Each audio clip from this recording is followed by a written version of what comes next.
بسم اللہ الرحمن الرحیم۔ پیارے بھائیو، آج ہم مدنی قاعدے کا سبق نمبر 14 پڑھیں گے۔ سبق نمبر 14، سبق نمبر 14 کا نام ہے نون ساکن اور تنوین، ادغام اقلاب۔ پیارے بھائیو، نون ساکن اور تنوین کے 4 قاعدے ہیں۔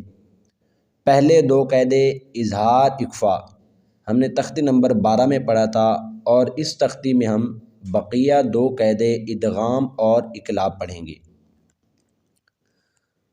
ادغام، نون ساکن یا تنوین کے بعد حروف یرملون میں سے کوئی حرف آ جائے تو ادغام ہوگا۔ را اور لام میں بغیر غنہ کے، باقی 4 حروف میں غنے کے ساتھ۔ حروف یرملون 6 ہیں، اور وہ یہ ہیں: یا، را، میم، لام، واو، نون۔ پیارے بھائیو، آپ نے سمجھنا یہ ہے، یہ نون ساکن ہے اور یہ تنوین۔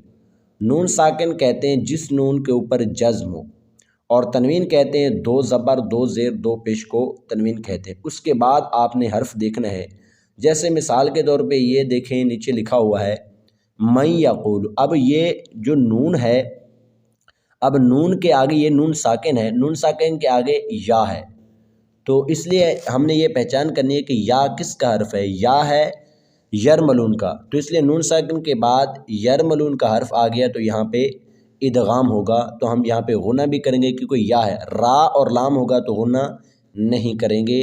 اس کے علاوہ بقایا 4 حرف ہوں گے تو ہم نے غنہ کرنا ہے۔ اقلاب، نون ساکن یا تنوین کے بعد حرف با آ جائے تو اقلاب ہوگا، یعنی نون ساکن اور تنوین کو میم سے بدل کر اخفا کریں، یعنی غنہ کر کے پڑھیں۔ پیارے بھائی، نون ساکن یا تنوین کے بعد جہاں پر بھی با آ جائے گا تو وہاں پہ اقلاب ہوگا۔ پھر ہم نے نون ساکن اور تنوین کو میم سے بدل کر اخفا کرنا ہے، یعنی غنہ کر کے پڑھنا ہے۔ تو اس کی مثال یہ ہے، جیسے یہ دیکھیں من بعد لکھا ہوا ہے، اب یہ نون ساکن ہے، اس کے بعد با گئے، تو یہ با اقلاب کا حرف ہے، تو یہاں پہ اقلاب ہوگا۔ تو ہم نے کرنا یہ ہے کہ ہم نے نون ساکن کو میم سے بدلنا ہے۔ یہ جو اوپر چھوٹا سا میم ریڈ کلر میں نظر آ رہا ہے آپ کو، تو اس کے ساتھ ہم ملائیں گے، یعنی ہم نے نون کو ہٹا دینا ہے، میم اور دونوں میم کو ملانا ہے جب ہم نے رواں پڑھنا ہے، میم بعدی۔ ادغام کے ہجے اس طرح کریں جیسے من یقول۔ آئیں ہم اس کے ہجے کرتے ہیں، میم، نون، یا، زبر، من، یا، زبر، یا، من، یا، قاف، واو، پیش، قو، من یقو، لام، پیش، لو، من یقول۔ اقلاب کے ہجے اس طرح کریں جیسے میم بعدی ہے، اس کے ہم ہجے کرتے ہیں، میم، نون، زیر، من، با، عین، زبر، با، میم، با۔ اب ہم نے نون ساکن کو میم سے بدل دینا ہے، اس لیے یہاں پہ پڑھنا ہے ہم نے میم با، دال، زیر، دی، میم بعدی۔ پیارے بھائیو، اس طریقے سے آپ نے ہجے کرنے ہیں۔ آئیں پیارے بھائیو، ہم آگے اپنا سبق شروع کرتے ہیں۔ پیارے بھائی، آپ نے کرنا کیا ہے کہ اس تختی کو آپ نے اس سبق کو رواں اور جوڑ دونوں طریقوں سے، یعنی ہجے بھی کرنے ہیں اور آپ نے رواں بھی مکمل تختی کو یاد کرنا ہے۔ تو میں انشاءاللہ پہلی لائن کا ہم جوڑ کریں گے اور آگے ہم انشاءاللہ رواں پڑھیں گے، اور کچھ آگے بھی جہاں پر سمجھ نہیں آئے گی، مشکل حروف ہوں گے، وہاں پر بھی آپ کو انشاءاللہ میں جوڑ کر کے بتاؤں گا تاکہ آپ کو آسانی سے سمجھ آ جائے۔ اعوذ باللہ من الشیطان الرجیم، بسم اللہ الرحمن الرحیم۔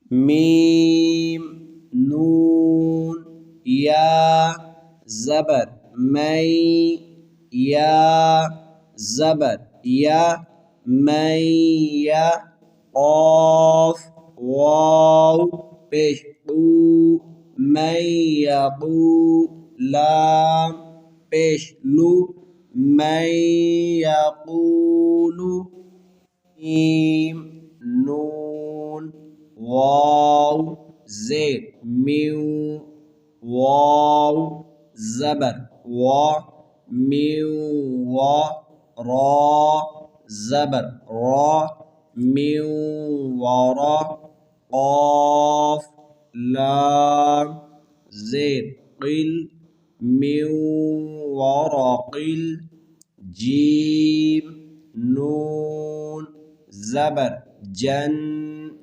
نون زبر نا جن تا زیر تی جنتی من ورق الجنتی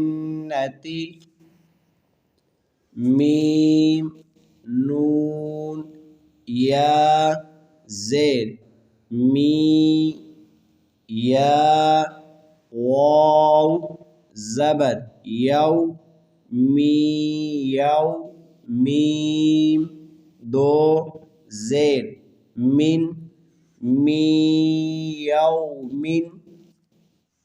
آئیں پیارے بھائیو آگے ہم اس سبق کو رواں پڑھتے ہیں۔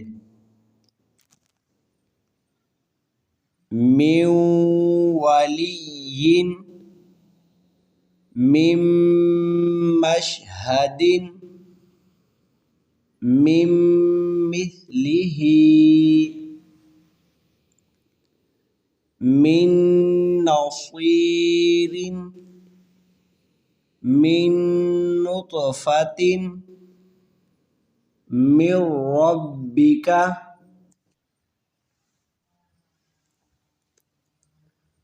من ربهم من لدنه یکن له کتابا یلقاہ رجل یسعی ہدی وذکری وجوہ یومئذ برحمة منہ سراجا منیرا حطة نغفر لكم خلق نعيده محمد رسول اللہ رؤوف رحیم مصدقا لما ویل لکل۔ میرے بھائیو آگے یہاں سے ہم جوڑ کریں گے۔ پیچھے ہم نے ایک لائن کا جوڑ کیا تھا تو اس میں سب میں جو ہے نا ادغام ہو رہا ہے اور آگے اقلاب ہو رہا ہے، تو ہم اس کی پہلی لائن کا جوڑ کریں گے، بقیہ انشاءاللہ ہم رواں پڑھیں گے۔ میم نون زیر من با عین زبر با میم با دال زیر دی میم بعدی میم نون زیر من با قاف زبر بق میم بق لام زیر لی میم بق لی ہا الف زبر ہا میم بق لہا حمزہ نون زبر ان با حمزہ زیر بی ام بی ہا میم پیش ہم انبئہم. آئیں پیارے بھائیو آگے ہم رواں پڑھتے ہیں. لَيُنبَذَنَّ قَوْلًا بَلِيغًا خَبِيرًا بَصِيرًا جَنَّةٍ بِرَبْوَةٍ كِرَامٍ بَرَرَةٍ حِلٌّ بِهَذَا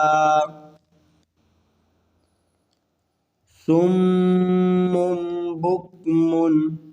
پیارے بھائیو آج ہماری تختی نمبر 14 مکمل ہو چکی ہے. اگر آپ کو کسی بات کی سمجھ نہ آئے تو آپ کمنٹ میں مجھ سے پوچھ سکتے ہیں.